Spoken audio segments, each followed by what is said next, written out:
여러분, 하나님이 도우시는 사람에게는 공통적으로 나타나는 특징이 있습니다. 저는 그것이 어떤 특별한 재능이나 운이 아니라 오히려 우리가 끝까지 붙들고 있던 것을 내려놓게 되는 순간에서 시작된다고 생각합니다. 사람은 누구나 마음속에 하나쯤은 꽉 쥐고 있는 것이 있습니다. 자식 문제일 수도 있고, 돈일 수도 있고, 건강일 수도 있고, 내가 지켜온 체면이나 자존심일 수도 있습니다. 혹은 이것만큼은 내 힘으로 해야 한다는 신념일 수도 있죠. 우리는 그것을 놓지 못합니다. 왜냐하면 그것이 곧 나 자신이라고 믿기 때문입니다. 내가 이루어온 것, 내가 버텨온 것, 내가 지켜온 것, 그것을 붙들고 있어야 내가 무너지지 않는다고 느끼는 겁니다. 그런데 하나님이 우리 인생에 손을 대실 때 많은 경우 그 붙들고 있던 것이 더 단단해지지 않습니다. 오히려 반대로 내가 쥔 손이 풀리게 됩니다. 내 뜻대로 되던 것이 멈추고 내 방식이 더 이상 통하지 않기 시작합니다. 이때 사람은 처음엔 당황합니다. 왜 이러지? 내가 이렇게까지 했는데 하고 말이죠. 그러나 그 당황스러움 속에서 한 가지 중요한 변화가 생깁니다. 내 인맥이, 내 능력이, 내 경험이, 내 전략이 더 이상 예전처럼 작동하지 않는 자리로 밀려 들어가게 됩니다. 잘 되던 대화가 갑자기 막히고 해결되던 일이 꼬이고 내가 해오던 방식이 힘을 잃습니다. 예전에는 이 정도면 내가 할 수 있다고 생각했던 것들이 어느 순간부터는 이건 내 힘으로 안 된다로 바뀝니다. 여러분, 저는 이 변화가 굉장히 중요하다고 봅니다. 왜냐하면 인간은 자기 힘이 통하는 동안에는 하나님을 진심으로 의지하기가 어렵기 때문입니다. 인간은 본능적으로 내가 할 수 있는 영역을 최대한 넓히고 그 안에서 안정감을 얻으려고 합니다. 심리학에서는 이것을 통제 환상이라고 부릅니다. 하버드 대학의 앨런 랭어 교수가 1975년에 발표한 연구에 따르면 사람은 자신이 상황을 통제하고 있다고 믿을 때 비로소 안정감을 느끼는데 실제로는 그 통제력이 허상인 경우가 매우 많다고 합니다. 우리 삶에서도 마찬가지입니다. 내 계획, 내 경험, 내 인맥으로 세상을 붙잡고 있다고 생각하지만 실제로 그것이 완벽한 안전장치가 된 적은 거의 없습니다. 코로나 팬데믹 때를 떠올려 보십시오. 세계 경제가 하루아침에 멈추고 수십 년 일해온 자영업자의 가게가 문을 닫고 건강하던 사람이 갑자기 쓰러지는 일이 전 세계에서 벌어졌습니다. 아무리 준비된 사람도 예외가 아니었습니다. 그때 우리는 배웠습니다. 내 힘으로 통제할 수 있는 영역은 생각보다 좁다는 것을 말입니다. 그래서 기도도 신앙도 종종 내가 할 수 있는 것을 더 잘하게 해달라는 방향으로 흐를 때가 있습니다. 하나님, 제 사업이 잘 되게 해주세요. 하나님, 제 자식이 좋은 대학에 가게 해주세요. 하나님, 제 건강을 지켜주세요. 물론 이런 기도가 잘못된 것은 아닙니다. 그러나 하나님이 역사하실 때는 그 반대의 길로 우리를 이끄실 때가 많습니다. 내가 자랑할 수 있는 길을 막으시고 내가 의지하던 지지대를 흔드셔서 결국 한 가지 고백 앞에 서게 하십니다. 하나님 아니면 안 됩니다. 하나님 아니면 아무것도 안 됩니다. 하고 말입니다. 이 말은 감정이 좋아서 나오는 말이 아닙니다. 무언가가 잘 돼서 감사합니다 하는 수준이 아니라 내 힘의 한계를 절실히 인정하게 될 때 나오는 말입니다. 그래서 저는 이 고백이 신앙의 출발점이라고 생각합니다. 진짜 신앙은 내가 강할 때보다 내가 무너질 때 더 선명해지는 경우가 많습니다. 성경의 인물들 가운데 모세를 떠올려 보십시오. 모세는 젊었을 때 나는 할 수 있다는 마음이 강했습니다. 정의감도 있었고 열정도 있었습니다. 그래서 혈기로 움직였지요. 애굽의 궁전에서 자라며 당대 최고의 교육을 받았고 군사 전략과 행정 능력까지 갖추었으니 자신감이 넘칠 수밖에 없었습니다. 그런데 그가 나는 아무것도 할 수 없다를 인정하기까지는 긴 시간이 필요했습니다. 그 시간이 무려 40년이었다고 하지요. 여러분, 여기서 우리가 배워야 할 점이 있습니다. 하나님은 급하게 사람을 쓰시지 않는다는 것입니다. 하나님은 한 사람을 사용하시기 전에 그 사람이 붙들고 있던 것을 내려놓게 하십니다. 내가 한다는 마음을 꺾고 하나님이 하신다는 자리로 옮겨 놓으십니다. 모세가 떨기나무 앞에서 신을 벗는 장면을 우리는 잘 알고 있습니다. 신을 벗는다는 것은 단순한 예절이 아닙니다. 그것은 나는 이 땅에서 내 힘으로 서는 존재가 아닙니다. 라는 태도입니다. 다시 말해 하나님 앞에서 나는 내 자랑을 내려놓겠습니다. 라는 고백입니다. 우리가 신앙생활을 하면서도 마음 깊은 곳에는 종종 자랑할 거리를 남겨두려는 습관이 있습니다. 내가 얼마나 노력했는지, 내가 얼마나 희생했는지, 내가 얼마나 잘했는지, 내가 얼마나 옳았는지 말입니다. 그러나 하나님은 때로 그 자랑할 길을 막으십니다. 왜냐하면 그 자랑이 남아있는 한 우리는 끝까지 하나님을 전적으로 신뢰하지 못하기 때문입니다. 자랑이란 결국 내 힘으로 여기까지 왔다는 선언이고 그 선언이 남아있는 한 우리의 무릎은 완전히 꿇어지지 않습니다. 그러니 하나님이 그 자랑을 허무시는 것은 벌이 아닙니다. 오히려 우리를 진짜 자유의 자리로 옮기시려는 사랑의 손길입니다. 여러분, 인생에서도 똑같습니다. 어떤 사람은 학력 하나를 꽉 붙듭니다. 나는 이걸로 여기까지 왔어 라는 마음이 있지요. 어떤 사람은 재산을 붙듭니다. 어떤 사람은 사람들의 인정과 칭찬을 붙듭니다. 어떤 사람은 자식에게서 의미를 찾으며 자식을 놓지 못합니다. 대한민국 통계청이 발표한 2024년 사회조사 결과를 보면 60세 이상 응답자의 약 68%가 자신의 삶에서 가장 큰 의미를 자녀의 성공에서 찾는다고 답했습니다. 자녀가 잘 되면 내 인생이 잘 된 것이고 자녀가 힘들면 내 인생이 실패한 것처럼 느끼는 겁니다. 이것은 자연스러운 부모의 마음이기도 하지만 동시에 우리가 얼마나 무언가를 붙들며 살아가고 있는지를 보여주는 단면이기도 합니다. 그런데 하나님이 도우실 때는 그 붙들고 있던 것이 구원이 아니라 우상이 되어버린다는 사실을 깨닫게 하실 때가 있습니다. 여기서 우상이라는 말이 너무 무겁게 들릴 수 있습니다. 저는 우상을 이렇게 정의하고 싶습니다. 하나님보다 앞자리에 올라가 있는 것, 그것이 곧 우상입니다. 돈이 나쁜 것이 아닙니다. 학력이 나쁜 것이 아닙니다. 자식을 사랑하는 것이 나쁜 것이 아닙니다. 그러나 그것이 하나님의 자리를 차지해버리면 그것은 더 이상 축복이 아니라 짐이 됩니다. 그래서 하나님은 그것을 내려놓게 하십니다. 내려놓게 하신다는 말은 단순히 포기하라는 뜻이 아닙니다. 내 삶의 중심에 있던 것을 하나님 뒤로 옮기는 것입니다. 내가 그것을 주인처럼 붙들던 방식에서 하나님께 맡기는 방식으로 바뀌는 것입니다. 이것은 사실 굉장히 어려운 일입니다. 왜냐하면 우리는 평생 붙잡는 훈련만 받아왔기 때문입니다. 더 열심히 일해라, 더 많이 모아라, 더 단단히 지켜라. 사회가 우리에게 가르친 것은 언제나 움켜쥐는 방향이었습니다. 그런데 하나님은 반대로 말씀하십니다.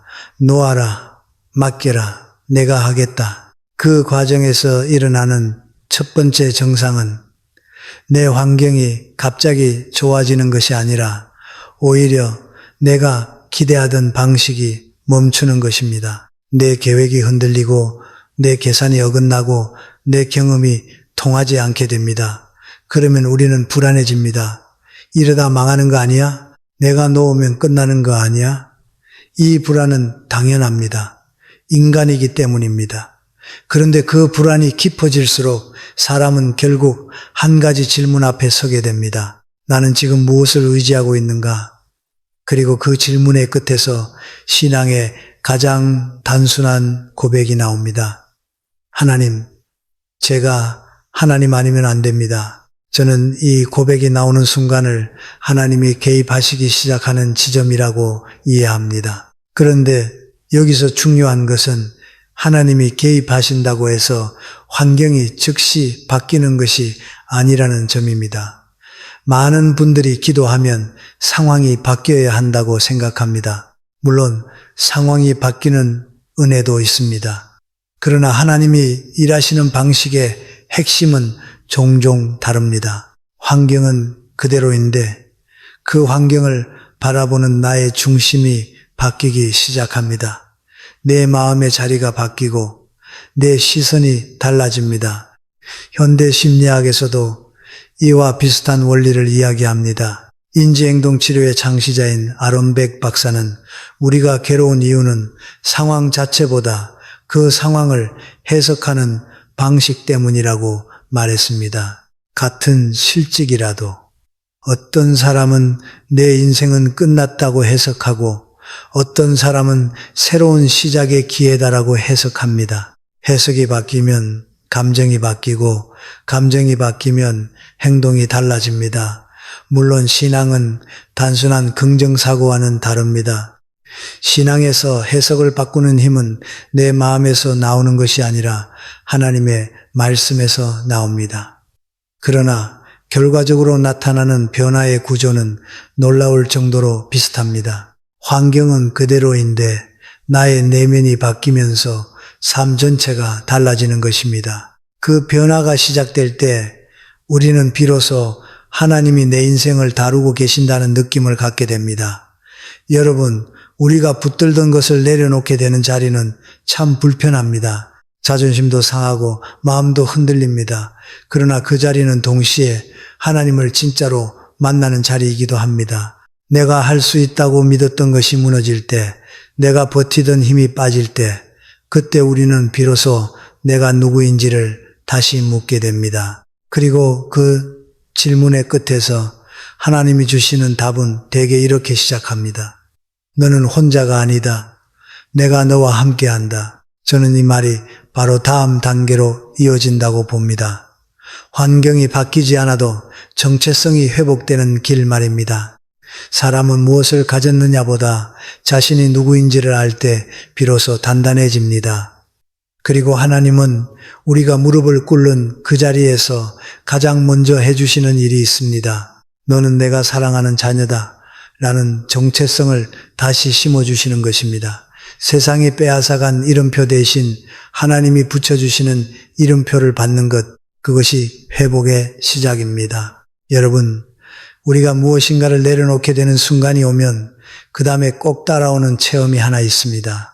바로 내 힘으로는 더 이상 안 되는 자리를 통과하는 것입니다. 사람은 평소에 자기 능력으로 해결할 수 있는 범위 안에서 살아갑니다. 그래서 마음속에 늘 계산이 있습니다. 이 정도면 버틸 수 있다. 이 정도면 설득하면 된다. 이 정도면 돈으로 메울 수 있다. 이 정도면 경험으로 풀어낼 수 있다. 우리는 이 계산표를 붙들고 인생을 운영합니다. 마치 숙련된 운전사가 도로의 모든 변수를 예측하듯 우리도 인생의 구비를 내 감각으로 돌아갈 수 있다고 믿습니다. 그런데 하나님이 우리 인생에 손을 대시면 그 계산표가 갑자기 무너질 때가 있습니다. 내 인맥이 기대만큼 움직이지 않고 내 능력이 예전처럼 결과를 만들지 못하고 내가 자랑하던 경험이 오히려 독이 되는 순간이 옵니다. 그때 우리는 처음엔 더 애를 씁니다. 더 밀어붙이고 더 확인하고 더 붙잡으려고 하지요. 그런데 이상하게도 애를 쓰면 쓸수록 더 막히는 느낌을 받을 때가 있습니다. 여러분, 저는 그 막힘이 벌이라는 생각을 잘하지 않습니다. 오히려 하나님이 우리를 어떤 자리로 옮기시는 과정이라고 봅니다. 그 자리가 어디냐 하면 하나님 아니면 안 됩니다 라는 고백이 진짜로 나오는 자리입니다. 우리는 평소에 입으로는 쉽게 말합니다. 하나님이 필요합니다. 하나님 도와주세요. 그런데 마음 깊은 곳에서는 여전히 이렇게 생각할 때가 많습니다. 그래도 내가 할 건 해야지. 마지막은 내 힘으로 정리해야지. 내가 노력하면 되지. 이런 마음은 비난받을 일이 아닙니다. 인간의 자연스러운 본능이니까요. 그러나 그 본능이 하나님을 향한 완전한 신뢰를 가로막을 때가 있습니다. 흥미로운 연구가 하나 있습니다.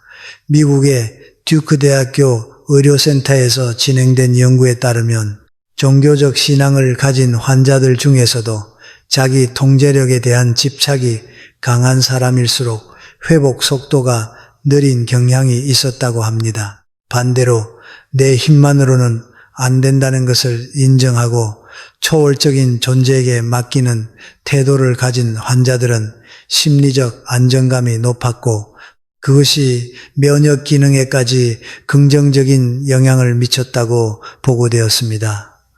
물론 이것이 신앙의 증거라고 단정할 수는 없습니다. 하지만 내려놓음이라는 행위가 단순히 정신적인 위안을 넘어 실제로 사람의 삶에 영향을 미친다는 사실은 주목할 만합니다. 그러다가 어느 순간 더 이상 내 손으로 정리되지 않는 현실 앞에 서면 그때 비로소 마음이 솔직해집니다.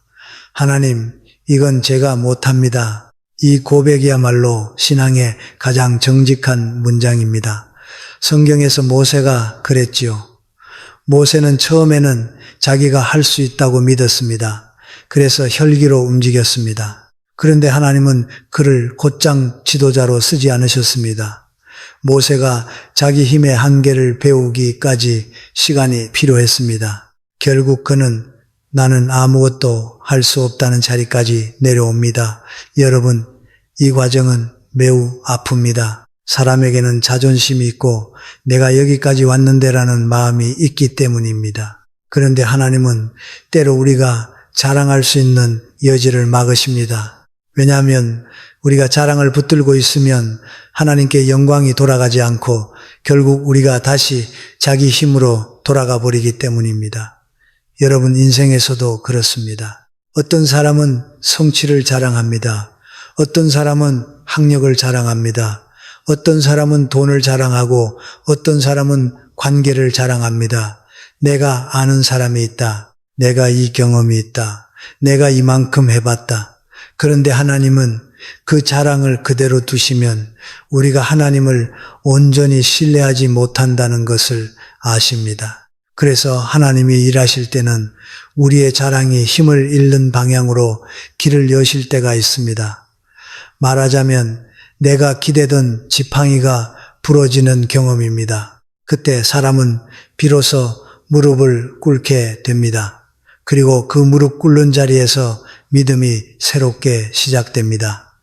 여러분, 여기서 중요한 질문이 하나 있습니다. 하나님 아니면 안 됩니다 라는 고백은 내가 아무것도 안 하겠다는 말이 아닙니다. 오히려 반대입니다. 그 고백은 내가 할 수 있는 것과 할 수 없는 것을 분별하게 하고 나의 중심을 바꾸어 놓습니다. 이전에는 내가 중심이었습니다. 내가 계획하고 내가 통제하고 내가 결과를 책임져야 한다고 믿었습니다. 그런데 이제는 하나님이 중심이 됩니다. 나는 최선을 다하되 결과를 붙들지 않습니다. 나는 길을 찾되 길을 만들어 내려 하지 않습니다. 나는 노력하되 그 노력으로 내 존재를 증명하려 하지 않습니다. 이 변화가 바로 하나님이 개입하시는 방식의 문턱입니다. 그리고 이 문턱을 넘는 순간 우리의 눈앞에는 전혀 예상하지 못했던 풍경이 펼쳐지기 시작합니다. 여러분, 놀라운 것은 여기서부터입니다. 많은 사람들이 하나님이 개입하시면 상황이 즉시 바뀔 것이라고 기대합니다. 물론 상황이 바뀌는 은혜도 있습니다. 그러나 하나님이 일하실 때 자주 나타나는 특징은 환경이 크게 달라지지 않는 가운데서도 내 안에서 다른 변화가 시작된다는 것입니다. 즉, 바깥의 조건이 좋아져서 내가 평안해지는 것이 아니라 바깥의 조건이 그대로인데도 내가 흔들리지 않는 힘이 생기는 것입니다. 이것은 세상의 논리로는 설명하기 어렵습니다. 세상은 조건이 바뀌어야 마음이 바뀐다고 말하지요. 하지만 신앙은 종종 마음이 바뀌어야 길이 보인다고 말합니다. 여러분, 그래서 하나님이 도우실 때 나타나는 첫 번째 특징이 내려놓음이라면 그 다음에 자연스럽게 따라오는 두 번째 특징은 정체성이 회복되는 것입니다. 내 힘으로 안 되던 자리에서 하나님이 나를 다시 누구로 세우시는가가 중요해집니다. 내가 실패한 사람인지 버려진 사람인지 끝난 사람인지가 아니라 하나님께 속한 사람으로서 다시 내 자리를 찾는 과정이 시작됩니다. 저는 많은 사람들이 이 지점을 건너뛰려고 한다고 봅니다. 빨리 해결만 되길 바라지요. 그러나 하나님은 우리를 단순히 문제 해결의 자리로만 이끄시지 않습니다. 하나님은 우리를 사람의 자리로 다시 세우십니다.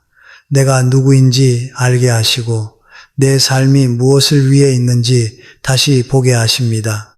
이것은 단순한 자기 위로와는 전혀 다릅니다. 세상이 말하는 자존감 회복은 대개 너는 충분히 괜찮은 사람이야 라는 메시지에서 출발합니다. 물론 그것도 필요합니다. 그러나 하나님이 주시는 정체성 회복은 차원이 다릅니다. 너는 내가 만든 존재다. 너는 내가 사랑하는 자녀다. 너는 이 땅에 이웃이 보내진 사람이다. 이 선언은 내 안에서 만들어낸 자신감이 아니라 나를 만드신 분이 직접 붙여주시는 이름표입니다. 여러분, 하나님이 일하실 때 정말 흥미로운 점이 하나 있습니다. 많은 사람들은 기도하면 환경이 바뀐다고 생각합니다. 그런데 성경을 자세히 읽어보면은 하나님이 사람을 도우실 때 가장 먼저 바꾸시는 것은 종종 환경이 아니라 그 사람의 정체성입니다. 다시 말해 바깥의 조건이 바뀌어 내가 안심하는 것이 아니라 바깥의 조건이 그대로인데도 내 안에서 내가 누구인지가 회복되면서 삶이 달라지는 것입니다. 저는 이것이 신앙의 핵심 중 하나라고 봅니다. 여러분, 우리의 현실을 보십시오. 어떤 문제는 시간이 지나야 풀립니다. 어떤 관계는 당장 회복되지 않습니다. 경제적인 문제도 하루아침에 해결되지 않지요. 건강도 마찬가지입니다. 한국은행의 2024년 경제전망 보고서에 따르면 고령층 가구의 약 43%가 노후 자금 부족에 대한 불안을 경험하고 있다고 합니다. 건강보험심사평가원 통계를 보면 65세 이상 고령자의 연간 의료비 지출은 10년 전에 비해 약 2배 가까이 증가했습니다. 이런 현실 앞에서 사람은 급합니다. 빨리 해결되길 바랍니다. 그래서 기도를 하면서도 사실은 이렇게 말하는 셈입니다. 하나님, 상황부터 바꿔주세요. 그런데 하나님은 때로 이렇게 응답하십니다. 상황이 그대로여도 너는 흔들리지 않을 수 있다. 그 말은 쉬워 보이지만 사실 매우 깊습니다. 왜냐하면 우리의 불안은 대개 상황 때문이 아니라 상황 속에서 내가 누구인지를 잃어버리기 때문에 생기기 때문입니다. 같은 빚을 지고 있어도 내가 하나님께 속한 사람이라는 확신이 있으면 그 빚 앞에서 무릎 꿇는 대신 방법을 찾아 걸어갈 수 있습니다. 같은 병을 안고 있어도 내가 혼자가 아니라는 믿음이 있으면 그 병 앞에서 절망 대신 감사를 선택할 여지가 생깁니다. 하나님이 도우시는 사람에게 나타나는 특징을 이야기할 때 두 번째 흐름은 바로 이 지점입니다. 내려놓음이 시작되고 하나님 아니면 안 됩니다라는 고백이 진짜가 되는 순간 하나님은 그 사람을 무너뜨리기만 하시지 않습니다. 그 다음에는 다시 세우십니다. 그런데 무엇으로 세우십니까? 능력으로 세우지 않으십니다. 더 좋은 조건으로 세우지 않으실 때가 많습니다. 말씀으로 세우십니다. 말씀을 통해 너는 누구다를 다시 알려주십니다. 이것이 정체성의 회복입니다. 여호수아 이야기를 떠올려 보십시오. 모세가 죽고 난 뒤 여호수아 앞에는 거대한 현실이 기다리고 있었습니다. 가나안 땅의 사람들은 갑자기 약해지지 않았습니다. 군사력이 낮아진 것도 아닙니다. 지형이 편해진 것도 아닙니다. 상황은 그대로였습니다. 그런데 하나님은 여호수아에게 무엇을 먼저 주십니까? 전략이 아니라 강하고 담대하라는 말씀을 주십니다. 내가 너와 함께 하겠다는 약속을 주십니다. 여러분, 이 말은 단순한 위로가 아닙니다. 여호수아가 해야 할 일이 사라진다는 뜻도 아닙니다. 오히려 해야 할 일은 그대로인데 그 일을 감당하는 사람의 중심이 바뀌는 것입니다. 나는 혼자가 아니다. 나는 버려진 존재가 아니다. 하나님이 나와 함께 하신다. 이 확신이 생기면 같은 상황을 보고도 사람이 다르게 움직입니다. 여러분, 우리는 인생에서 많이 흔들립니다. 시험을 준비하는 사람은 시험 난이도가 내려가길 바랍니다. 직장에서는 일이 쉬워지길 바랍니다. 부모는 자식이 한 번에 바뀌길 바랍니다. 그러나 대부분 그렇지 않습니다. 문제는 그대로입니다. 그런데 하나님이 일하시면 어떤 일이 일어납니까? 문제는 그대로인데 내 안에서 나는 어떤 사람인가가 달라지기 시작합니다. 나는 실패자라는 생각에서 하나님께 맡겨진 사람이라는 생각으로 바뀌고 나는 늘 부족하다는 생각에서 하나님이 붙드시는 사람이라는 생각으로 바뀝니다. 그러면 마음이 달라집니다. 마음이 달라지면 행동이 달라집니다. 행동이 달라지면 결국 삶의 방향이 달라지지요. 엘리야 이야기도 그렇습니다. 갈멜산에서 큰 승리를 경험했지만 엘리야는 곧 슬럼프에 빠집니다. 여러분, 여기서 중요한 건 그가 처한 외부 환경이 갑자기 좋아진 것이 아니라는 점입니다. 오히려 위협은 여전했습니다. 두려움도 여전했습니다. 그런데 하나님은 엘리야에게 먼저 무엇을 하십니까? 왜 여기 있느냐라고 물으십니다. 이 질문은 단순히 위치를 묻는 질문이 아닙니다. 정체성을 묻는 질문입니다. 너는 누구냐? 너는 어떤 사람으로 부름받았느냐? 그 질문을 통해 엘리야 안에 다시 회복되는 것이 있습니다. 나는 하나님이 세우신 선지자다. 이것이 살아나면 사람은 다시 걸을 수 있습니다. 현대 사회에서도 이 원리는 동일하게 작동합니다. 일본의 정신의학자 가미야 미에코 박사는 그의 저서 삶의 보람에 대하여에서 이렇게 말했습니다. 사람은 역할을 잃을 때가 아니라 존재의 의미를 잃을 때 무너진다. 은퇴 후 우울증에 빠지는 많은 분들을 보십시오. 직장을 잃었기 때문이 아닙니다. 직장이라는 역할과 함께 나는 누구인가 라는 정체성까지 함께 잃어버렸기 때문입니다. 세계보건기구 WHO의 보고에 따르면 전 세계적으로 60세 이상 인구의 약 15%가 정신건강 문제를 겪고 있으며 그중 가장 큰 원인이 사회적 역할 상실과 고립감이라고 합니다. 이것은 결국 정체성의 문제입니다. 내가 누구인지, 내가 왜 여전히 이 자리에 있는지를 아는 사람은 환경이 바뀌어도 무너지지 않습니다. 하나님이 주시는 정체성은 직업에 묶인 것이 아니고 나이에 제한된 것이 아닙니다. 하나님 앞에서 나는 언제나 사랑받는 존재이며 쓰임받을 목적이 있는 존재입니다. 환경은 그대로일 수 있습니다.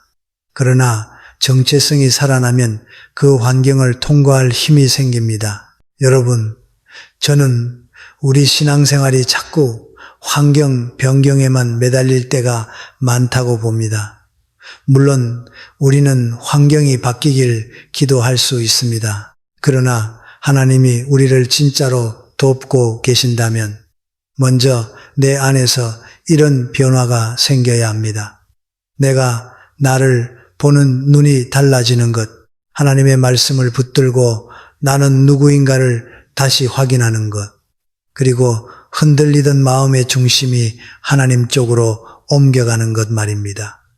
이것이 정체성 회복입니다. 정체성은 단순히 자존감이 아닙니다. 하나님 앞에서 나는 어떤 존재인가 라는 질문에 대한 답입니다. 여러분, 한 가지 더 말씀드리고 싶습니다. 정체성이 회복된 사람은 거창한 말을 하지 않아도 삶이 달라집니다.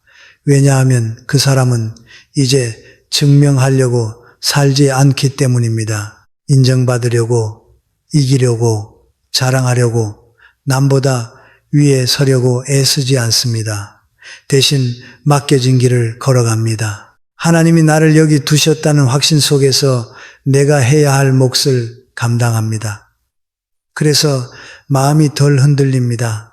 누가 뭐라 해도 중심이 쉽게 무너지지 않습니다. 이것이 하나님이 일하실 때 나타나는 중요한 열매입니다. 저는 이런 분을 실제로 만난 적이 있습니다. 평생 사업을 하시다가 큰 실패를 겪고 거의 모든 것을 잃으신 분이었습니다. 사회적으로 보면 완전히 끝난 사람처럼 보였습니다.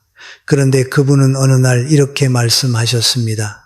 나는 예전에 내가 가진 것으로 나를 설명했는데 지금은 하나님이 나와 함께 하신다는 것으로 나를 설명할 수 있다.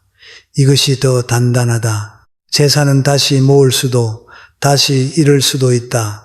하지만 하나님이 붙드시는 사람이라는 사실은 변하지 않는다. 여러분, 이것이 정체성 회복의 실제 모습입니다. 화려한 변화가 아닙니다. 조용하지만 깊은 변화입니다. 그리고 그 변화는 다음 단계로 자연스럽게 이어집니다. 바로 순종의 한 걸음입니다. 여러분, 정체성이 회복되기 시작하면 그 다음에 반드시 찾아오는 것이 있습니다. 바로 순종의 한 걸음입니다. 우리는 보통 상황이 좋아지면 움직이려고 합니다. 길이 열리면 가고 확실해지면 선택하고 손해가 없으면 결단하려고 하지요. 그런데 하나님이 일하시는 방식은 자주 그 반대입니다. 길이 다 보이지 않는데도 상황이 막혀 있는데도 계산이 맞지 않는데도 먼저 한 걸음을 내딛게 하십니다. 왜냐하면 신앙은 확신이 생겨서 움직이는 것이 아니라 하나님을 신뢰하기 때문에 움직이는 것이기 때문입니다. 여러분, 여기서 우리가 오해하지 말아야 할 것이 있습니다. 순종은 무모함이 아닙니다. 뛰어드는 것이 아닙니다. 순종은 내 판단이 전부가 아님을 인정하는 태도입니다. 다시 말해 내가 가진 정보와 경험으로는 이해가 되지 않아도 하나님이 말씀하셨기에 그 말씀을 기준으로 선택하는 것입니다. 이게 참 어렵습니다. 사람은 늘 자기 기준을 붙들고 살기 때문입니다. 행동 경제학의 대가인 데니얼 카너먼 교수는 이렇게 말했습니다. 인간은 손실을 회피하려는 본능이 이익을 추구하려는 본능보다 약 2배 강하다고요. 그래서 우리는 확실하지 않은 길 앞에서 본능적으로 멈춥니다. 손해를 볼 수도 있다는 두려움이 발을 묶는 것입니다. 순종이 어려운 이유가 여기에 있습니다. 순종은 그 두려움을 안고서도 걸어가는 행위이기 때문입니다. 그래서 하나님이 도우시는 사람에게 나타나는 특징은 결국 마지막에 이 지점으로 옵니다. 앞이 막힌 것 같은데도 하나님 앞에서 한 걸음을 내딛는다. 성경에서 모세를 보십시오. 홍해 앞에 섰을 때 사람의 눈으로 보면 답이 없습니다. 뒤에는 애국 군대가 쫓아오고 앞에는 바다가 막고 있습니다. 여러분, 이런 상황에서 인간이 할 수 있는 선택은 많지 않습니다. 두려움에 무너져 주저앉거나 서로를 탓하며 싸우거나 포기하거나 아니면 자기 힘으로 어떻게든 해보려다 더 큰 혼란을 만들 뿐입니다. 그런데 하나님은 모세에게 무엇을 하게 하십니까? 지팡이를 들게 하십니다. 지팡이를 든다고 바다가 갈라질 것 같습니까? 상식적으로는 말이 안 됩니다. 그런데 모세는 그 한 걸음을 내딛습니다. 그 순간 우리가 아는 역사가 시작됩니다. 바다가 갈라집니다. 여러분, 저는 여기서 한 가지를 분명히 봅니다. 하나님이 기적을 일으키실 때 그 기적은 대개 사람이 순종으로 내딛는 작은 행동 위에 얹혀집니다. 인간이 할 수 있는 만큼만 하는 것이 아니라 인간이 할 수 없는 자리에 하나님이 역사하시는 방식입니다. 여호수아도 그렇습니다. 요단강 앞에서 하나님은 백성들에게 언약궤를 맨 제사장들이 먼저 물에 발을 디디라고 하십니다. 여러분, 물이 먼저 갈라지고 그 다음에 들어가는 것이 우리 상식 아닙니까? 그런데 하나님은 먼저 들어가라고 하십니다. 순서가 뒤집힙니다. 믿음의 세계에서는 늘 순서가 이렇게 바뀝니다. 보이면 믿겠다가 아니라 믿으면 보게 된다 라는 말이 괜히 나온 것이 아닙니다. 물론 이 말은 감정적인 구호가 아닙니다. 믿음의 본질을 설명하는 말입니다. 신앙은 조건이 바뀐 다음에 시작되는 것이 아니라 조건이 그대로여도 하나님을 신뢰하는 선택에서 시작됩니다. 베드로의 이야기도 마찬가지입니다. 물 위를 걸을 수 있다는 것은 인간의 상식으로 불가능합니다. 그런데 예수님이 오라 하실 때 베드로는 물에 발을 딛습니다. 그 한 걸음이 없으면 그는 결코 예수님을 경험하지 못했을 것입니다. 여러분, 여기서 중요한 단어가 있습니다. 바로 경험입니다. 신앙은 지식으로만 남으면 힘이 없습니다. 머리로만 아는 하나님은 위기 앞에서 우리를 붙들어 주지 못합니다. 그런데 순종을 통해 경험한 하나님은 다릅니다. 한 걸음을 내디뎠는데 길이 열리고 막혔는데 도와주시는 하나님을 한 번이라도 경험하면 그 다음 인생에서 우리의 중심은 달라집니다. 그 경험이 사람을 바꿉니다. 머리로 아는 신앙에서 삶으로 사는 신앙으로 건너가는 다리, 그것이 바로 순종의 한 걸음입니다. 여러분, 그렇다면 우리는 어떤 순종을 해야 합니까? 많은 분들이 순종을 너무 거창하게 생각합니다. 선교를 가야 순종이라고 생각하고 큰 결단을 해야 순종이라고 생각합니다. 그러나 실제로 하나님이 요구하시는 순종은 종종 매우 작고 아주 현실적인 한 걸음일 때가 많습니다. 예를 들어 화가 나 있는데도 내 감정을 폭발시키지 않고 멈추는 것, 관계에서 내가 먼저 사과해야 할 때 사과하는 것, 내 욕심 때문에 붙들고 있던 것을 내려놓는 것, 해야 할 말을 해야 할 때 담담하게 말하는 것, 혹은 반대로 말하지 말아야 할 때 침묵하는 것 같은 것들입니다. 마더 테레사는 이런 말을 남겼습니다. 위대한 일을 할 수 없다면 작은 일을 위대한 사랑으로 하라. 저는 이 말이 순종의 본질을 정확히 짚어준다고 생각합니다. 하나님 앞에서의 순종은 대부분 무대 위가 아니라 부엌에서, 사무실에서, 병원 대기실에서, 잠자리에 들기 직전에 조용한 순간에 일어납니다. 아무도 보지 않는 자리에서 내가 어떤 선택을 하느냐, 그것이 순종의 진짜 현장입니다. 이런 작은 순종이 쌓여서 결국 인생의 방향을 바꿉니다. 그런데 여러분, 왜 순종이 어렵습니까? 순종이 어렵다는 것은 우리가 여전히 내가 중심이라는 뜻입니다. 순종은 결국 중심 이동입니다. 내 감정이 중심이 아니라 하나님 말씀이 중심이 되고, 내 계산이 중심이 아니라 하나님 약속이 중심이 되고, 내 체면이 중심이 아니라 하나님 뜻이 중심이 되는 것입니다.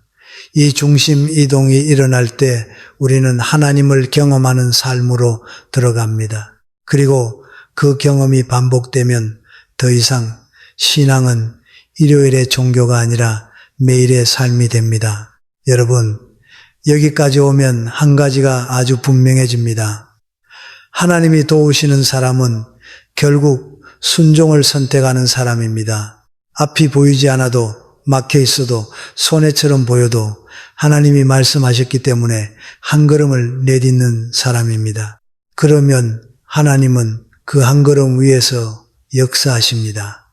하지만 또 한 가지 중요한 사실이 있습니다. 순종은 한 번으로 끝나지 않습니다. 순종은 우리 삶의 반복적인 습관이 되어야 합니다. 습관이라는 단어를 쓰니 한 가지 이야기가 떠오릅니다. 영국의 역사학자 윌 듀런트는 아리스토텔레스의 사상을 정리하며 이렇게 말했습니다. 우리가 반복적으로 하는 행동이 곧 우리 자신이다. 그러므로 탁월함이란 행동이 아니라 습관이다.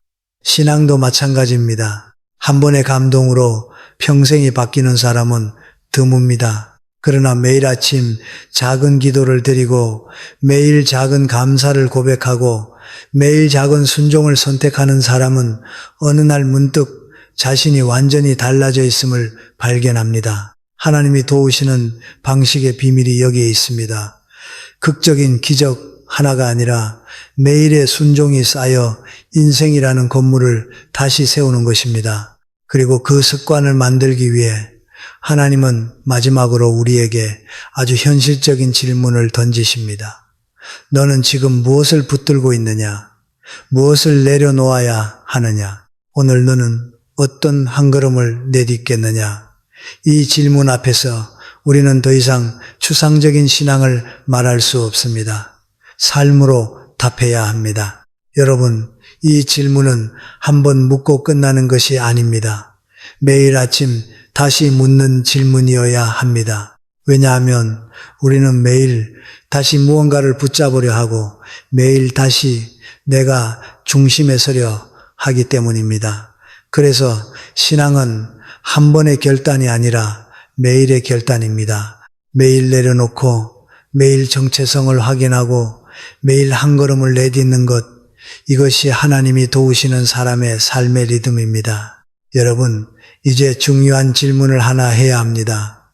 그렇다면 하나님이 도우시는 사람은 결국 어떤 삶으로 들어가는가? 우리는 흔히 도움을 받는다고 하면 문제 해결을 떠올립니다. 빚이 없어지고 관계가 풀리고 길이 열리고 건강이 회복되고 상황이 좋아지는 것을 생각하지요. 물론 하나님께서는 그런 방식으로도 우리를 도우십니다. 그러나 오늘 이 말씀의 흐름을 따라가 보면 하나님이 도우시는 방식의 핵심은 조금 다릅니다. 즉시 바뀌지 않아도 사람의 내면이 먼저 바뀌고 그 바뀐 내면이 결국 삶의 방향을 바꿔놓는다는 점입니다. 여러분, 우리가 붙들고 있던 것을 내려놓게 되는 순간이 있습니다. 그리고 하나님 아니면 안 됩니다 라는 고백이 마음 깊은 데서 올라오는 순간이 있습니다. 그 다음 하나님이 하시는 일이 무엇입니까? 내 정체성을 회복시키십니다. 너는 혼자가 아니다. 내가 너와 함께한다. 이 확신이 생기면 사람은 같은 현실 속에서도 다르게 살아갈 수 있습니다. 왜냐하면 인생의 불안은 대개 현실 자체보다 현실 속에서 내가 흔들리며 중심을 잃는 데서 더 크게 나오기 때문입니다. 정체성이 회복되면 상황이 그대로여도 마음이 덜 흔들립니다. 마음이 덜 흔들리면 판단이 달라지고 판단이 달라지면 선택이 달라집니다. 그리고 선택이 달라지면 결국 결과도 달라지기 시작합니다. 여러분, 저는 여기서 보는 눈의 변화를 꼭 말씀드리고 싶습니다. 사람은 마음이 흔들리면 세상을 삐뚤게 봅니다. 원래도 어려운 환경인데 거기에 두려움이 더해지면 모든 것이 더 나쁘게 보입니다. 사람도 다 나쁘게 보이고 내 상황도 절망적으로 보이고 내 인생도 끝난 것처럼 느껴집니다. 심리학에서는 이것을 부정편향이라고 부릅니다. 인간의 뇌는 생존 본능 때문에 긍정적인 정보보다 부정적인 정보에 약 5배 더 강하게 반응합니다. 그래서 10가지 좋은 일이 있어도 한 가지 나쁜 일이 우리 마음을 지배합니다. 이것은 우리의 잘못이 아니라 뇌의 구조입니다. 그런데 놀라운 것은 이 부정편향을 깨뜨리는 가장 강력한 힘 중 하나가 감사와 신뢰라는 점입니다. 미국의 심리학자 로버트 에먼스 교수의 연구에 따르면 매일 감사일기를 쓰는 사람은 그렇지 않은 사람에 비해 행복감이 약 25% 높고 스트레스 호르몬인 코르티솔 수치가 유의미하게 낮았다고 합니다.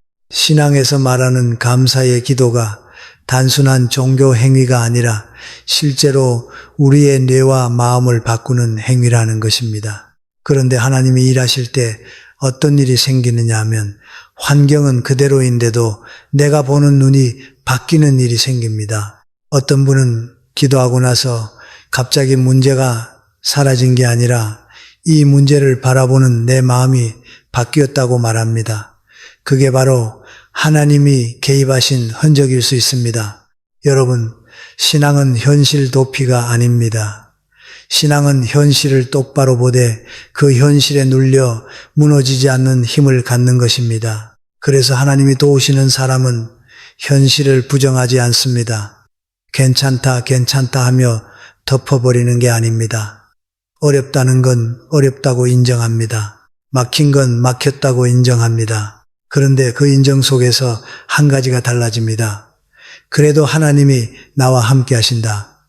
이게 살아나면 사람은 현실을 통과하는 태도가 달라집니다. 예전에는 불평과 원망으로 시간을 소비했다면 이제는 조용히 방향을 찾습니다. 예전에는 두려움 때문에 아무것도 못했다면 이제는 작은 한 걸음을 내딛습니다. 그 작은 한 걸음이 바로 순종이고 그 순종 위에 하나님은 길을 얹어 주십니다. 문제가 사라져서 평안한 것이 아니라 문제 한가운데서도 평안할 수 있는 힘이 생기는 것, 이것이야말로 하나님이 도우시는 가장 깊은 방식입니다. 여러분, 저는 순종을 이야기할 때 늘 한 가지를 생각합니다. 순종은 내 감정에 맞는 것만 하는 게 아닙니다. 순종은 때로 내 감정과 반대로 가야 합니다. 내 기분은 싫은데 해야 하는 일이 있고, 내 자존심은 거부하는데 해야 하는 말이 있고, 내 손해처럼 보이는데 내려놓아야 하는 것이 있습니다. 그런데 하나님이 도우시는 사람은 그 순간에 멈춰서 이렇게 말할 수 있습니다. 주님이 말씀하셨으니 감당해 보겠습니다. 그 한 걸음이 결국 인생을 바꿉니다. 왜냐하면 하나님을 생각하는 사람에서 하나님을 경험하는 사람으로 바뀌기 때문입니다. 여러분, 여기서 다시 정리하면 이런 흐름입니다. 첫째, 붙들고 있던 것을 내려놓게 하십니다. 둘째, 내 힘이 멈추면서 하나님 아니면 안 됩니다 라는 고백이 진짜가 됩니다. 셋째, 환경은 그대로인데 정체성이 회복됩니다. 넷째, 그 정체성 위에서 순종의 한 걸음을 내딛게 됩니다. 그리고 다섯째, 그 순종을 통해 우리는 하나님이 실제로 역사하신다는 것을 경험하게 됩니다. 이 경험이 쌓이면 신앙이 내 삶의 구조가 됩니다. 위기 때만 찾는 하나님이 아니라 평소에도 동행하는 하나님이 됩니다. 저는 이 5가지 흐름이 단순한 이론이 아니라고 생각합니다. 실제로 수많은 사람들의 인생 속에서 이 패턴이 반복되어 나타나기 때문입니다. 역사 속에서도 그렇습니다. 조선시대 다산 정약용 선생을 생각해 보십시오. 그는 당대 최고의 학자였지만 정치적 풍파에 휩쓸려 18년이라는 긴 세월을 유배지에서 보내야 했습니다. 모든 것을 잃었습니다. 관직도, 명예도, 가족과 함께하는 일상도요. 그러나 그는 그 유배지에서 자신의 가장 위대한 저작들을 완성했습니다. 목민심서, 경세유표, 흠음신서, 이 작품들은 그가 모든 것을 가졌을 때가 아니라 모든 것을 잃었을 때 탄생했습니다. 물론 정약용 선생은 천주교 신자였고 그의 글 곳곳에는 하늘에 대한 경외와 내려놓음의 자세가 배어 있습니다. 환경이 최악일 때 오히려 내면이 가장 깊어졌던 것입니다.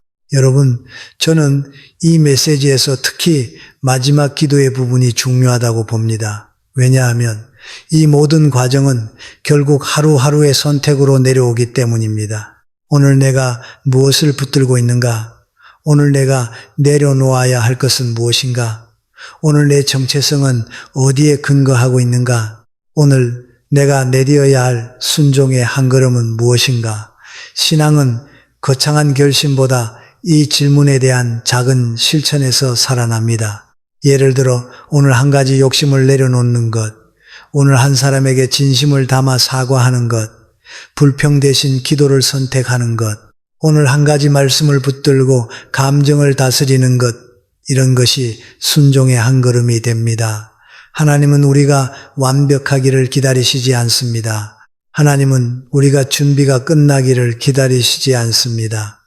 하나님은 우리가 한 걸음 내딛기를 기다리십니다. 그리고 그 한 걸음이 내 힘으로 되는 것이 아니라 믿음으로 나아가는 한 걸음이 될 때 하나님은 그 자리에서 우리를 만나 주십니다. 환경은 즉시 바뀌지 않을 수 있습니다. 그러나 내 안에서 정체성이 회복되고 보는 눈이 바뀌고 선택이 달라지고 삶의 방향이 달라지기 시작합니다. 이것이 하나님이 도우시는 사람에게 나타나는 실제적인 변화입니다. 드라마처럼 극적이지 않을 수 있습니다. 하루아침에 모든 것이 해결되는 마법 같은 이야기가 아닐 수 있습니다. 그러나 돌아보면 분명히 달라져 있습니다. 그리고 그 달라짐은 결국 내 바깥에서 시작된 것이 아니라 내 안에서 시작된 것이었음을 깨닫게 됩니다. 여러분, 이제는 이 이야기를 조금 더 현실로 가져와 보겠습니다. 우리는 붙들고 있던 것을 내려놓으라는 말을 들으면 마음이 먼저 방어합니다. 왜냐하면 내려놓는다는 말은 곧 손해처럼 들리기 때문입니다. 하지만 여러분, 내려놓음은 손해를 택하라는 뜻이 아닙니다. 내려놓음은 우선순위를 바로 세우는 일입니다. 내가 붙들고 있던 것이 내 삶의 주인이 되어버린 상태에서 그 자리를 하나님께 다시 돌려드리는 것입니다. 그리고 그 과정에서 하나님이 도우시는 사람에게 공통적으로 나타나는 태도가 있습니다. 그것은 하루를 사는 방식이 바뀌는 것입니다. 큰 사건 하나로 인생이 뒤집히기보다 하루의 습관이 바뀌며 인생이 방향을 바꾸기 시작합니다. 여러분, 어떤 사람은 학력을 붙듭니다. 나는 이걸로 인정받아야 한다. 어떤 사람은 돈을 붙듭니다. 이게 없으면 나는 불안하다. 어떤 사람은 자식을 붙듭니다. 자식이 잘 돼야 내 인생에 의미가 있다. 어떤 사람은 체면을 붙듭니다. 사람들이 나를 어떻게 보느냐가 전부 다. 여러분, 이것들이 다 나쁘다는 말이 아닙니다. 문제는 이것들이 목적이 아니라 수단이어야 하는데 어느 날부터 목적이 되어버리는 순간입니다. 경영학에서는 이것을 수단과 목적의 전도라고 부릅니다. 돈은 원래 좋은 삶을 위한 도구인데 어느 순간 돈 자체가 삶의 목적이 되어버립니다. 건강을 지키려고 운동을 시작했는데 어느새 운동 성과에 집착하며 오히려 몸을 망가뜨립니다. 자식의 행복을 위해 시작한 교육이 어느 순간 부모의 성취감을 채우는 도구가 됩니다. 이것이 바로 우상의 메커니즘입니다. 좋은 것이 최고의 자리를 차지할 때 그것은 더 이상 축복이 아니라 감옥이 됩니다. 그리고 그때부터 우리는 하나님을 의지하는 것 같아도 실제로는 그 대상을 의지하며 살아갑니다. 하나님은 그 지점을 그냥 두지 않으십니다. 왜냐하면 그 지점이 우리를 결국 무너뜨리기 때문입니다. 그래서 하나님이 도우실 때 내 환경이 크게 바뀌지 않는 상태에서도 가장 먼저 바뀌는 것이 무엇입니까? 내가 보는 눈입니다. 여러분, 저는 이것이 참 실제적이라고 봅니다. 똑같은 현실인데도 기도하고 나면 보이는 것이 달라질 때가 있습니다. 예전에는 단점만 보이던 것이 어느 순간부터는 다른 의미로 보이기도 합니다. 예전에는 미워서 견딜 수 없던 사람이 갑자기 좋아지는 것은 아니지만 그 사람에게 휘둘리지 않는 마음이 생기기도 합니다. 예전에는 나를 압박하던 상황이 여전히 어렵지만 내가 끝난 게 아니구나 라는 생각이 들기도 합니다. 이게 바로 정체성 회복의 실제 모습입니다. 정체성이 회복된 사람은 무엇이 다릅니까? 크게 세 가지가 다릅니다. 첫째, 자기를 증명하려고 덜 합니다. 인정받으려는 집착이 줄어듭니다.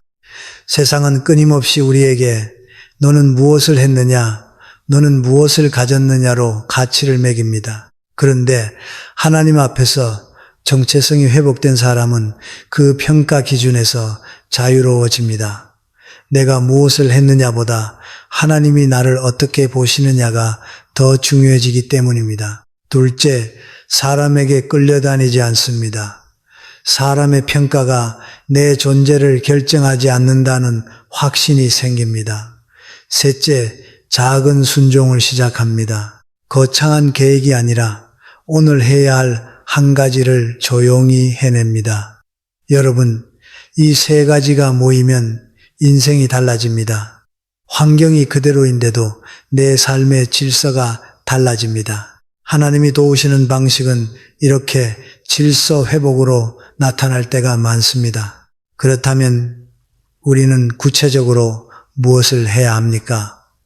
저는 오늘 여러분께 순종의 한 걸음을 아주 단순하게 정의해 드리고 싶습니다. 순종의 한 걸음은 대개 다음 중 하나입니다.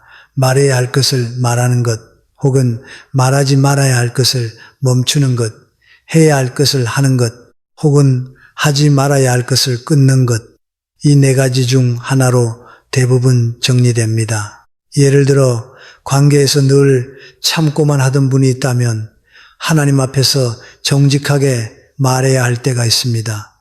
이건 어렵습니다. 여기까지입니다. 이 말은 싸우자는 말이 아니라 질서를 세우는 말입니다. 심리학에서는 이것을 건강한 경계 설정이라고 부릅니다. 경계를 세운다는 것은 상대방을 밀어내는 것이 아니라 나와 상대방 모두를 존중하는 틀을 만드는 것입니다. 상담 심리학자 헨리 클라우드 박사는 그의 저서 바운더리스에서 이렇게 말했습니다. 경계가 없는 사랑은 결국 사랑이 아니라 의존이 된다. 하나님이 원하시는 관계는 의존이 아니라 서로를 살리는 관계입니다. 그래서 때로는 아니오라고 말하는 것이 순종이 될 수 있습니다. 반대로 늘 말로 상처를 주던 분이 있다면 그 말 한마디를 멈추는 것이 순종입니다. 지금 내가 화가 났지만 말로 죄를 짓지 않겠다. 이것도 순종입니다. 여러분, 순종은 대단한 감정이 있어야 하는 것이 아닙니다. 순종은 감정이 없어도 할 수 있습니다. 오히려 감정이 없을 때 더 순수한 순종이 나오기도 합니다. 내가 기분이 좋아서가 아니라 하나님이 말씀하셨기에 움직이는 것이니까요. 감정은 파도와 같습니다. 올라올 때도 있고 내려갈 때도 있습니다. 그런데 순종은 파도 위의 배가 아니라 바다 밑의 해류와 같습니다. 눈에 보이지 않지만 방향을 결정하는 힘입니다. 그리고 순종이 쌓이면 어떤 일이 생깁니까? 하나님을 개념으로 알던 사람이 하나님을 현실에서 경험하게 됩니다. 신앙이 내 머릿속 지식이 아니라 내 삶의 실제가 됩니다. 이때부터 사람은 위기 앞에서도 쉽게 무너지지 않습니다. 왜냐하면 과거에 하나님이 나를 도우셨던 경험이 내 안의 증거로 남아있기 때문입니다.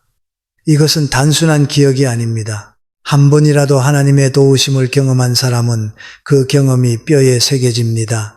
다음에 또 위기가 올 때 머리가 아니라 몸이 기억합니다.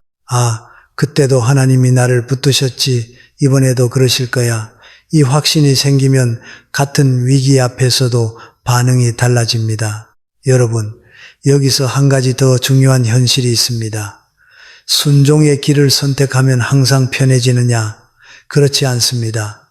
순종은 때때로 더 불편한 길입니다. 내가 손해보는 것처럼 느껴질 수도 있습니다. 사람들에게 오해를 받을 수도 있습니다. 내가 원하던 속도대로 일이 진행되지 않을 수도 있습니다. 세상은 빠른 결과를 요구합니다.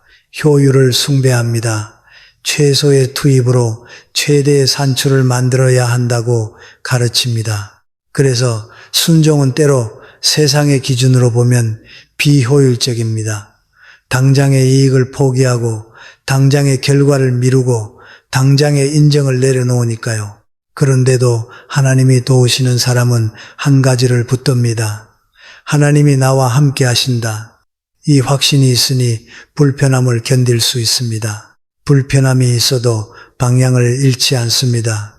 마치 나침반이 있는 사람과 없는 사람의 차이와 같습니다. 둘 다 같은 숲속에 있지만 나침반을 가진 사람은 방향을 알기에 걸을 수 있습니다. 하나님의 함께 하심이 바로 우리 인생의 나침반입니다. 여러분, 우리가 여기까지 왔다면 이제 마지막으로 점검해야 할 것이 있습니다. 나는 지금 무엇을 붙들고 있습니까? 내 마음을 가장 크게 흔드는 것이 무엇입니까? 그게 돈입니까? 사람입니까? 자식입니까? 체면입니까? 아니면 내 상처입니까? 우리는 상처도 붙들고 삽니다. 내가 왜 이런 일을 당했는지를 놓지 못하고 그 기억에 매달려 자신을 가둡니다. 그런데 하나님은 그 상처까지도 내려놓게 하실 때가 있습니다. 내려놓는다는 것은 잊어버린다는 뜻이 아닙니다. 그 상처를 내 인생의 주인 자리에 두지 않겠다는 뜻입니다. 상처는 상처로 남아있어도 나는 하나님 안에서 다시 걸을 수 있다는 뜻입니다. 이것은 매우 어려운 과정입니다. 특히 깊은 상처를 가진 분들에게는 더욱 그렇습니다. 상처를 내려놓으라는 말이 때로는 무책임하게 들릴 수도 있습니다. 그 고통을 겪어보지 않은 사람이 어떻게 그런 말을 할 수 있느냐고 반문하실 수도 있습니다. 저도 그 마음을 압니다. 그래서 저는 상처를 내려놓으라고 말하기보다 상처의 자리를 옮겨 놓으라고 말씀드리고 싶습니다. 심리치료 분야에서 외상 후 성장이라는 개념이 있습니다. 미국의 심리학자 리처드 테데스키와 로렌스 칼훈 교수가 1990년대에 제시한 이 개념은 극심한 고통을 경험한 사람들 중 일부가 오히려 그 고통 이후에 더 깊은 삶의 의미를 발견하고 더 강한 내면의 힘을 갖게 된다는 연구 결과입니다. 흥미로운 것은 이 성장이 고통이 사라져서 일어나는 것이 아니라는 점입니다. 고통은 여전히 기억 속에 남아있지만 그 고통을 바라보는 자신의 위치가 달라지면서 성장이 일어납니다. 신앙의 언어로 말하면 상처가 사라지는 것이 아니라 상처 너머로 하나님이 보이기 시작하는 것입니다. 여러분, 하나님이 도우시는 사람은 결국 이렇게 됩니다. 문제 해결만 얻는 사람이 아니라 삶의 중심을 새로 얻는 사람이 됩니다. 환경은 그대로일 수 있습니다. 그러나 내 안에 질서가 회복됩니다.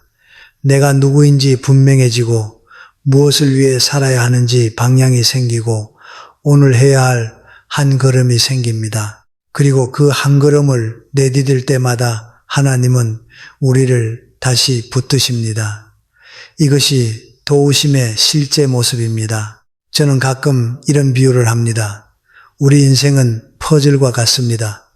우리는 손에 쥔 몇 조각만 보고 전체 그림을 판단하려 합니다. 이 조각이 안 맞는다, 저 조각이 빠졌다, 이 퍼즐은 완성이 안 된다고 불평합니다. 그런데 하나님은 전체 그림을 보고 계십니다. 우리가 당장 이해할 수 없는 고통의 조각, 실패의 조각, 상실의 조각이 전체 그림 속에서는 의미가 있습니다. 물론 그 의미를 당장 알 수는 없습니다. 그래서 믿음이 필요합니다. 내 손에 쥔 조각만으로는 이해가 안 되지만 전체 그림을 보고 계신 하나님을 신뢰하는 것, 그것이 신앙입니다. 그리고 여러분, 놀라운 것은 인생의 끝자락에서 뒤돌아보면 그때 그 고통이 없었으면 지금의 내가 없었겠구나 하는 고백이 나올 때가 있다는 것입니다. 그것은 고통을 미워하는 것이 아닙니다.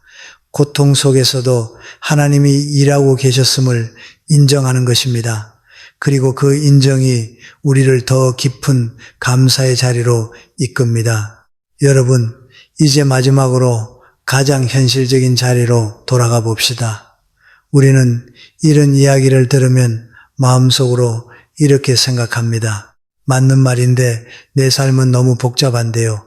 지금 당장 내가 처한 문제는 너무 크고 상황은 너무 단단한데요. 그렇지요. 인생은 늘 복잡합니다. 그리고 우리가 붙들고 있던 것은 대개 하루아침에 내려놓아지지 않습니다. 그래서 하나님이 도우시는 사람에게 나타나는 특징은 한 번의 결단으로 끝나는 것이 아니라 반복되는 훈련으로 나타납니다. 내려놓음도 반복이고 정체성 회복도 반복이며 순종도 반복입니다. 믿음은 한번 뜨겁게 결심했다고 유지되는 것이 아니라 매일 작은 선택으로 유지됩니다. 여러분, 저는 순종의 한 걸음을 이야기할 때 늘 오늘이라는 단어를 강조하고 싶습니다. 사람은 자꾸 내일로 미룹니다. 다음 주에 형편이 나아지면, 여유가 생기면, 마음이 정리되면 하겠다고 합니다. 그런데 하나님은 종종 우리에게 묻습니다. 오늘 너는 무엇을 하겠느냐? 왜냐하면 신앙은 내일에 있는 것이 아니라 오늘에 있기 때문입니다. 순종은 큰 사건이 아니라 오늘의 한 걸음으로 시작됩니다. 그런데 여러분, 그 한 걸음이 왜 그렇게 어렵습니까? 이유는 간단합니다. 순종의 길은 대개 내가 좋아하는 길이 아니기 때문입니다.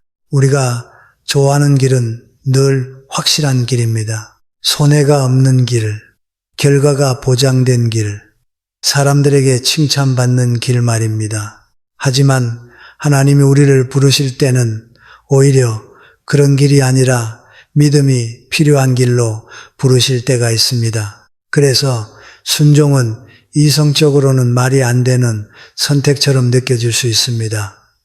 지금 이 상황에서 내가 양보한다고, 지금 이 타이밍에 내가 사과한다고, 지금 내가 내려놓으면 끝나는 거 아닌가, 이런 생각이 먼저 올라오지요. 그러나 여러분, 그때가 바로 믿음이 필요한 순간입니다. 여러분, 신앙에서 가장 큰 위험은 무엇인지 아십니까? 하나님을 말로만 아는 것입니다. 하나님을 지식으로만 알고 감정으로만 믿고 실제 삶에서는 결국 내 방식대로 사는 것입니다. 독일의 신학자 디트리 보네퍼는 이것을 값싼 은혜라고 불렀습니다. 십자가 없는 은혜, 제자도 없는 은혜, 순종 없는 은혜, 은혜를 받아들이기만 하고 삶은 바뀌지 않는 신앙입니다. 그러나 순종은 그 위험을 깨뜨립니다. 순종은 내 삶의 운전대를 하나님께 드리는 행동입니다. 그래서 순종을 한번 진짜로 해본 사람은 하나님을 이전과 다르게 경험합니다. 아, 하나님은 내가 머리로 아는 분이 아니라 내 현실에 개입하시는 분이구나. 이 경험이 생기면 믿음이 달라집니다. 여러분, 순종은 반드시 큰 일에서만 요구되지 않습니다. 오히려 대부분은 아주 작은 자리에서 요구됩니다. 예를 들면 이런 것입니다. 오늘 내가 하고 싶은 말을 삼키는 것, 오늘 내가 해야 할 말을 정직하게 하는 것, 오늘 내가 미루고 싶은 일을 먼저 하는 것, 오늘 내가 집착하던 것을 한 걸음 내려놓는 것, 이런 작은 순종은 겉으로는 대단해 보이지 않습니다. 그러나 하나님 앞에서는 매우 큽니다. 왜냐하면 그 작은 순종 하나가 내 안의 중심을 바꾸기 때문입니다. 내 감정이 중심이 아니라 하나님 말씀이 중심이다. 내 자존심이 중심이 아니라 하나님 뜻이 중심이다. 이것이 한번 바뀌기 시작하면 다음 선택이 쉬워집니다. 그리고 그 선택이 쌓이면 인생이 달라집니다. 조용히 그러나 분명히 달라집니다. 여러분, 이제 이 말씀을 마지막으로 마음에 단정하게 정리해 보겠습니다. 하나님이 도우시는 사람에게 나타나는 특징을 우리가 길게 살펴봤지만 핵심은 복잡하지 않습니다. 첫째, 내가 꽉 붙들고 있던 것을 내려놓게 됩니다. 둘째, 내 힘과 경험과 전략이 멈추는 자리에서 하나님 아니면 안 됩니다라는 고백이 진짜가 됩니다. 셋째, 환경은 그대로일 수 있는데도 하나님은 내 정체성을 회복시키십니다. 넷째, 그 회복된 정체성 위에서 나는 순종의 한 걸음을 내딛습니다. 그리고 바로 그때 우리는 하나님을 생각하는 신앙이 아니라 경험하는 신앙으로 들어가게 됩니다. 여러분, 이것이 하나님이 일하시는 흐름입니다. 여러분, 우리는 자꾸 외부 환경만 바라봅니다.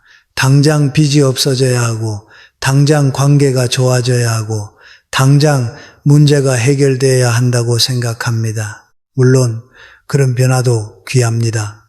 하지만 하나님은 우리를 단지 문제가 없는 사람으로 만들기보다 흔들리지 않는 사람으로 빚으실 때가 많습니다. 흔들리지 않는 힘을 주시고 두려움이 나를 지배하지 못하게 하시고 내 안에 질서를 세우십니다.